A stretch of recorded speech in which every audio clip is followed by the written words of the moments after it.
Logo no início do capítulo é mostrado que a diferença entre os dois lados diminui cada vez mais. Black Maria, Ruiz e Sasaki estão derrotados. Page One e Uruchi também já perderam seus confrontos. Nos últimos capítulos, o Oda tem feito essa espécie de contagem regressiva, mostrando que a investida da aliança vem tendo resultado, com a diferença cada vez menor entre o número de combatentes para cada lado. E eu tenho achado isso interessante, porque pode ser que esse funil diminua cada vez mais e o confronto contra o Kaido se torne uma batalha de centenas ou apenas dezenas de pessoas, quem sabe até a grande guerra de Onigashima seja decidida em um x1, com todos os outros personagens fora de combate. Difícil, mas quem sabe? Mais fácil o grande general de um lado cair, provavelmente o Kaido, e esse exército sair perdedor, independente do número de pessoas que ainda está de pé. Na sequência, descobrimos que faltam apenas 15 minutos para Onigashima cair na capital das flores, e o contraste é curioso, porque apesar dessa tensa informação, vemos que Luffy, a esperança da aliança, já tá cheio de comida na pança e quase pronto pra partir pra porrada. O Oda faz questão de mostrar esse cenário pra gente, que é onde terminou o último capítulo, mas porém, todavia, entretanto, sem mostrar o elemento mais intrigante ali, que é a conversa do Momonosuke com a Shinobu. Oda, senhor Oda, você é um pilantra, é um malandrinho. Entramos no terceiro andar de Onigashima para ver a luta entre Raizou e Fukurokujo. Fiquei nostálgico aqui, tá? Admito, me bateu aquela saudade de uma bela luta entre ninjas. Inclusive, sensacional a arte marcial das orelhas orelhudas de Fukurokujo. E pelo amor de Deus, eu amei demais o segredo de como o líder da União Banshu conseguiu enxergar qual era o verdadeiro Raizou, porque foi muito, cara, foi muito One Piece. Simplesmente, nenhum dos clones do ninja ficou na mesma posição que ele, fazendo ali a posição do Kagebanshin no Jutsu e o pergaminho na boca. Aí o Fukurokujo foi lá, né, não é otário nem nada, e deu um porradão, mano, com o orelhão dele ali, com aquele lóbulo gigantesco, uma chicotada na fuça do Bainha Vermelha. Foi engraçado, foi One Piece. Mas para essa parte mais engraçada, que nem soou tão engraçada assim, entramos num diálogo bem interessante entre os dois, que levanta um questionamento maravilhoso. Como você serve um sujeito nojento como Orochi? Fukurokujo alega que servir o Shogun do país de Wano é o seu dever como ninja e membro da Uniwa Banshu, e também como ninja, ele deve ser capaz de conter suas emoções e a vontade do seu coração. Raizou contesta: a gente não tá aqui pelo mero senso de dever. Cada um de nós tá lutando por nossos laços emocionais, pelo enorme carinho e afeto construído. E depois ele menciona o amanhecer com Momonosuke como Shogun. E a real aqui é que a gente tem uma reflexão muito interessante, né? É normal a gente assumir algumas coisas como um dever. Tipo, sei lá, um exemplo agora. Eu sou o irmão mais velho e por isso eu tenho o dever de ser um exemplo e proteger meu irmão mais novo, mas isso não é necessariamente assim. Você não tem o dever de proteger o seu irmão mais novo. Você vai proteger ele porque você tem carinho por ele, porque o sentimento te move. É claro que existe um compromisso e a responsabilidade aqui, mas em relações pessoais e vontades próprias, a paixão, o amor, o sentimento vem antes de qualquer coisa. Você não constrói uma relação com o dever de gostar de alguém. Você gosta de uma pessoa e passa a criar uma relação com ela. O compromisso só vem depois. Deu pra entender o que eu tô falando aqui ou eu viajei na maionese e só fez sentido na minha cabeça?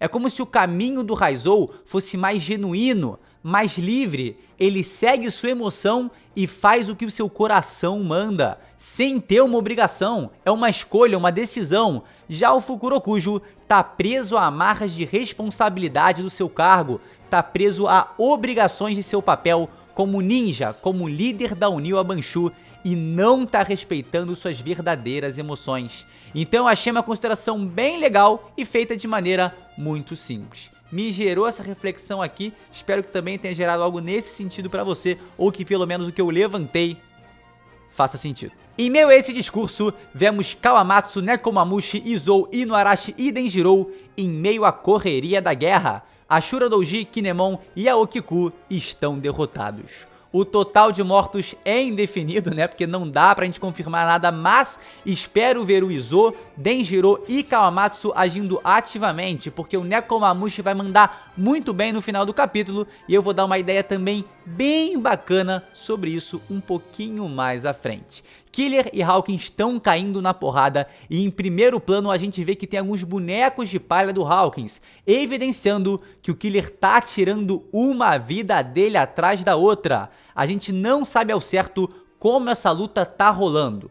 Eu acho que o Killer tá levando a vantagem numa boa, mas espero que o Hawkins não esteja sendo um completo idiota igual o Danzou de Naruto, que tinha uma vida a cada Sharingan no braço e foi perdendo várias delas com ataques extremamente boçais, como se essa porcaria não fosse chegar ao fim. E chegou ao fim, ele é burro. O Hawkins confirma que estão faltando poucas vidas, mas mais importante é de quem é a vida que ele tá usurpando nesse momento. A gente não sabe ao certo como funciona a fruta dele, mas eu queria entender qual foi o pacto que ele fez com o Kid, né, pra conseguir fazer isso, porque assim, eu não imagino que o Kid fecharia um acordo alucinado desses. Então deve ser alguma coisa com o toque do Hawkins, com pegar um fio de cabelo do Kid pra fazer um voodoo. Acho que algo nesse sentido faz sentido.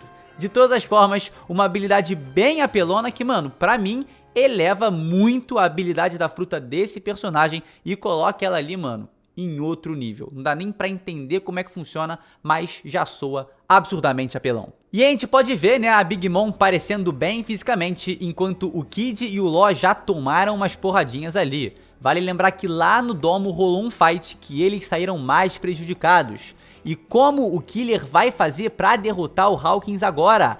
A ideia é que ele ataque o Hawkins onde o Kid não vai sentir, já que ele não tem o braço esquerdo que foi arrancado pela incrível galera do Shanks. O Killer pode arrancar esse braço do Hawkins sem que o Kid se machuque. Então o segredo para a vitória seria esse: atacar partes do Hawkins que o Kid não tem. Isso só funcionaria, né, dependendo de como a vida do Kid tá vinculada à vida do Hawkins. Se bobear, já que o Killer conhece seu capitão melhor do que qualquer um, ele pode revelar mais partes do corpo do Kid que são de metal e a gente não sabe. Quem sabe, uma perna dele ou um pé. No palco principal, temos Queen e King causando o maior furdunço atacando os Gifters traidores. E na moral, a presença das duas calamidades nesse capítulo tá absurda.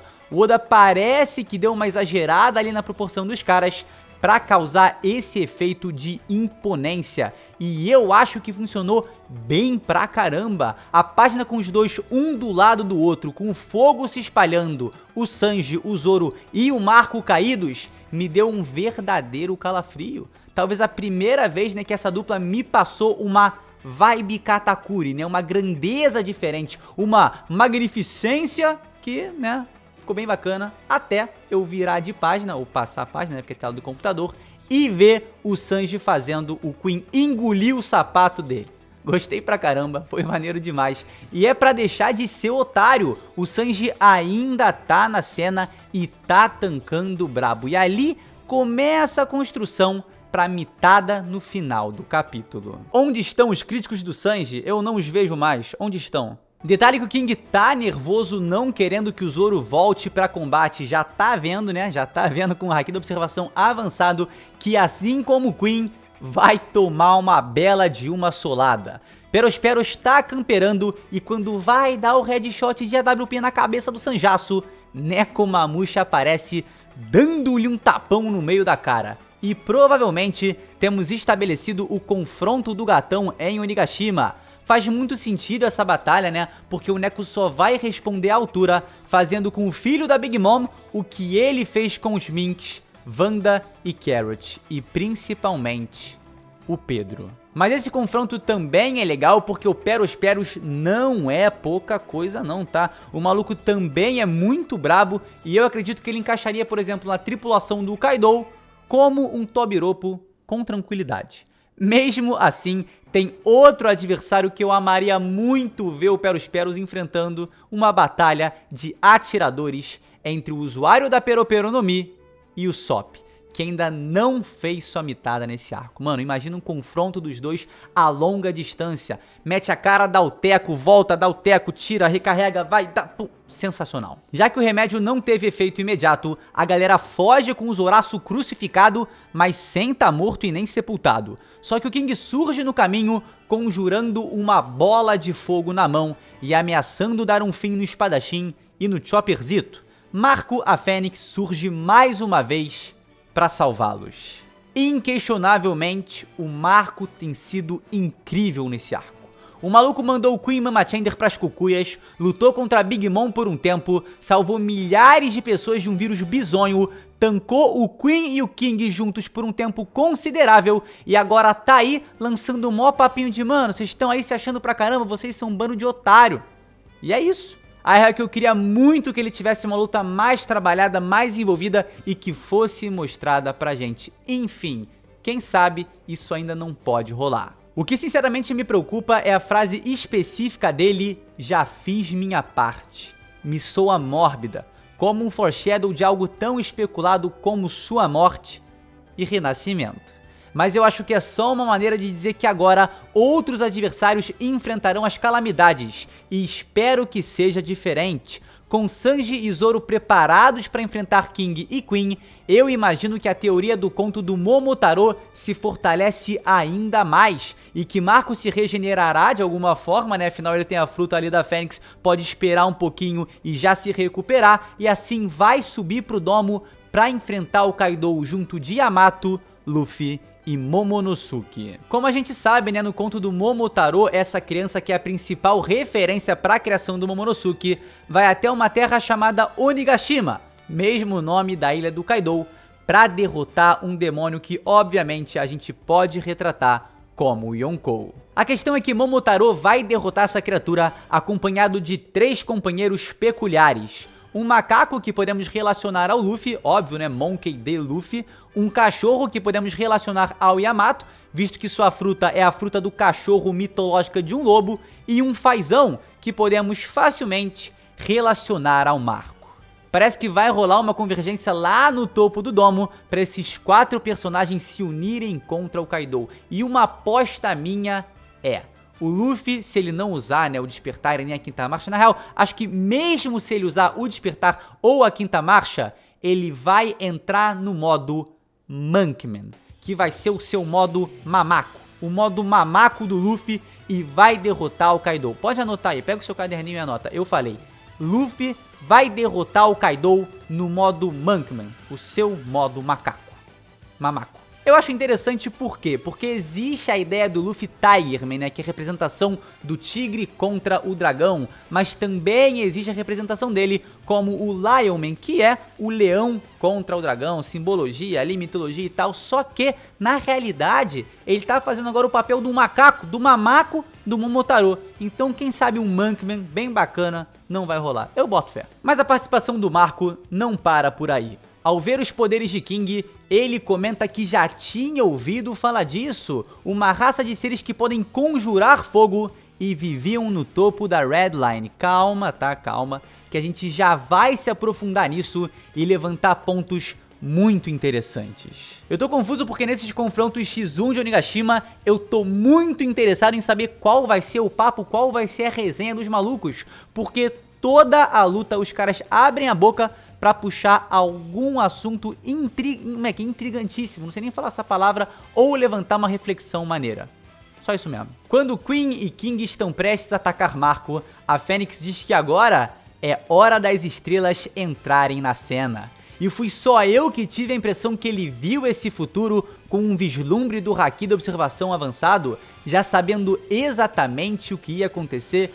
Pode ser viagem, mas enfim... o casulo de Roronoa-Zoro se rompe, a besta que estava enjaulada está solta. E aí, a mitada vem. Santorio, Diablo Jamba, Ranguko, Onigiri. Moleque, esquece. Motun Shoto. O meu ataque favorito, Sanjasu, inclusive. Mano, a dupla monstra tá on.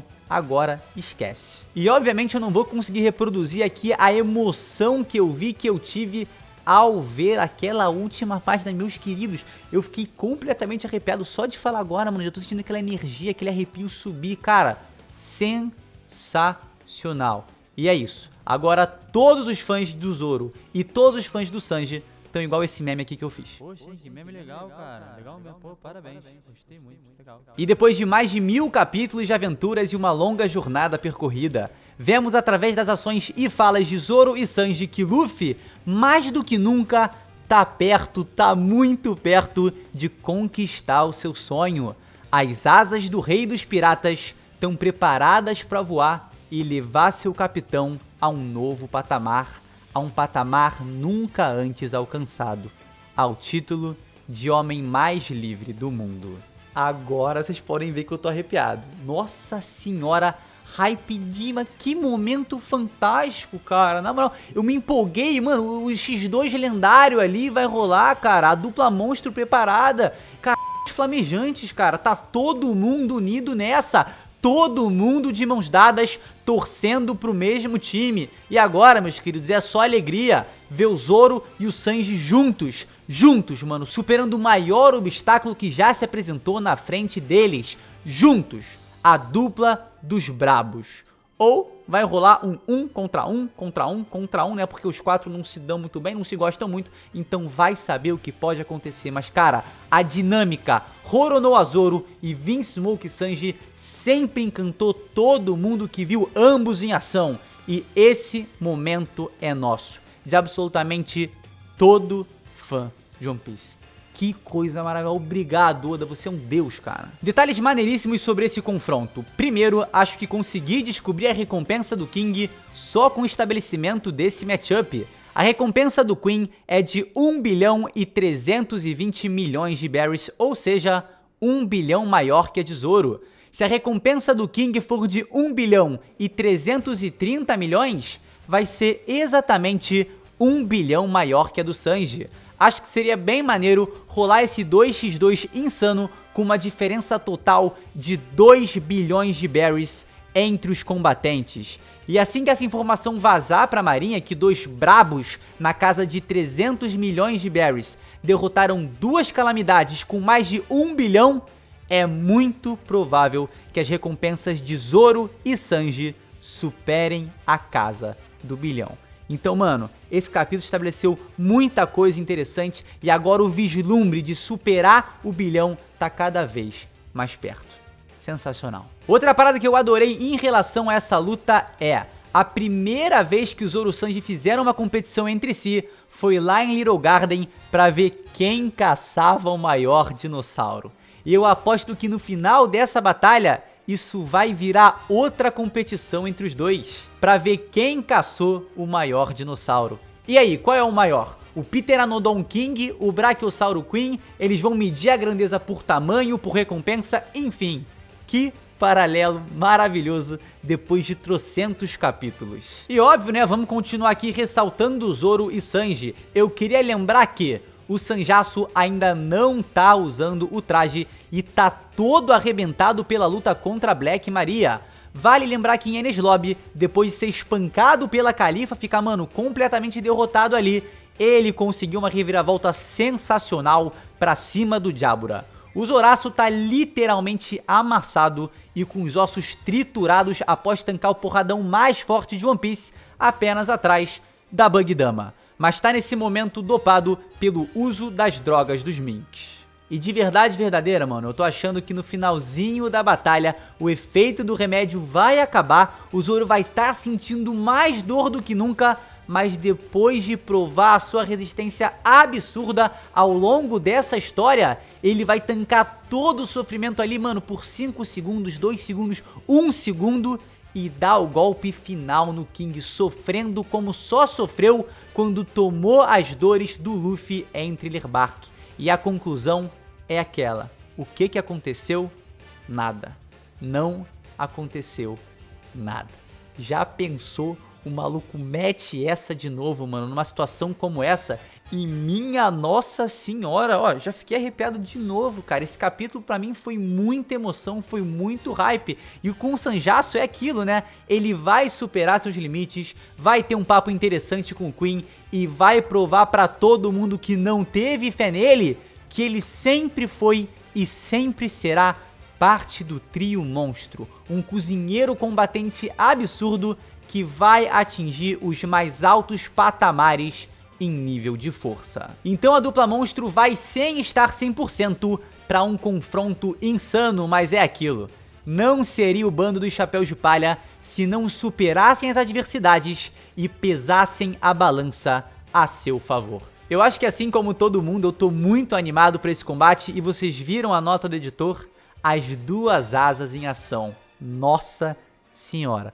Mais um arrepio aqui pra coleção. E pra fechar em relação ao King, que me pareceu, né, um dobrador de fogo, e por isso eu fiz esse meme aí também maravilhoso pra farmar uns kkk. Caraca, comenta kkk se achou graça, inclusive. A raça dele vivia no topo da Redline e parece que ele tem algum tipo de tema relacionado a anjos caídos. Se a gente parar pra pensar que agora o topo da Redline é ocupado pelos Tenryubitos, não é difícil imaginar que o povo de King foi expulso dessas terras após um conflito militar. Assim, os dragões celestiais passaram a ocupar o topo do mundo, a terra sagrada de Marejoa, e se tornaram os deuses dessa sociedade.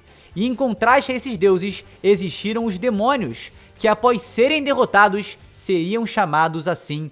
O desaparecimento dessa raça pode ter sido uma das limpezas ordenadas por Imu-sama, outra luz que foi apagada da história pelo governo mundial. Luz que, inclusive, poderia provir das chamas que essa raça era capaz de criar. Talvez essa tenha sido a própria raça de Joy Boy e de grande parte do Reino Antigo, que lutou ativamente contra a aliança que se tornaria o governo mundial. E é por isso que ela foi extinta. Seus reminiscentes podem ter sido caçados um por um, até não sobrar mais nenhum, apenas o King, né, o último dobrador do fogo. Mas enfim, aconteceu isso porque eles perderam a guerra há 800 anos e foram, por assim dizer, apagados da história. Ou quem sabe também tenha sido a raça de Nika, o deus do sol, e por isso ela foi extinta. Não faz sentido correlacionar alguém de uma raça capaz de conjurar fogo com um deus do sol. Quem sabe o líder dessa raça, o senhor desse povo, não fosse considerado Nika. O próprio ataque do King se chama Andon, que traduzido é a chama do imperador, como uma dica que dentro dessa raça existia um soberano louvado pelos demais. Então acho que pode sim ter alguma relação com essas figuras lendárias e a guerra durante o século perdido. E por isso ela só foi ser apresentada agora de uma maneira tão única, de uma maneira tão peculiar e claramente sendo uma raça absolutamente, extremamente, absurdamente rara. Provavelmente o extermínio dela ocorreu algum tempo depois dos 19 reinos se juntarem para formar o governo mundial. Mas aí entra grandes perguntas. Qual a origem de King? O que justifica a sua existência? Qual sua relevância para essa raça? Ele era importante para ser salvo dessa forma? Qual a sua idade? Seria alguém secular? No mais, eu acredito que por mais que sejam chamados de demônios, a raça do King é dos Kotengu, que são, na realidade, né, demônios da mitologia japonesa, criaturas que se assemelham a grandes aves de rapina e possuem características humanas. E curiosamente, algumas vezes são representadas com esferas de fogo na mão, exatamente como King apresentou nesse episódio, ou representadas com o fogo queimando em suas costas, como King sempre mostrou. Outro ponto interessante é que é mencionado que essa raça costuma usar roupas que cobrem quase o corpo inteiro, assim como King. Um dos principais comportamentos dos Kotengu é a tortura e o assassinato, pasmem, por pura diversão, assim como King, que é apaixonado por torturas. Os Kotengu também gostam de sequestrar pessoas e jogarem elas de alturas gigantescas só para ouvir seus gritos de desespero enquanto caem em direção à morte.